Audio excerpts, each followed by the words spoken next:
সেটাকে নিমেষেই ভিডিও করে ধারণ করে রাখা, হাতে হাতে মোবাইল ছিল না। এখন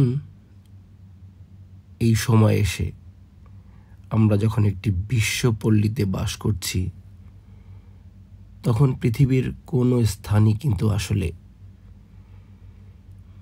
আনরিচেবল নয়। এই যে বাসে করে যাচ্ছি, চারপাশে যে সৌন্দর্য, প্রাকৃতিক এবং মানব সৃষ্ট, এগুলি আমরা উপভোগ করতে করতে চলছি। কত সুন্দর মেঘের ভেলা,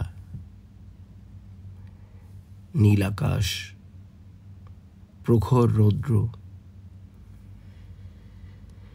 মনে হয়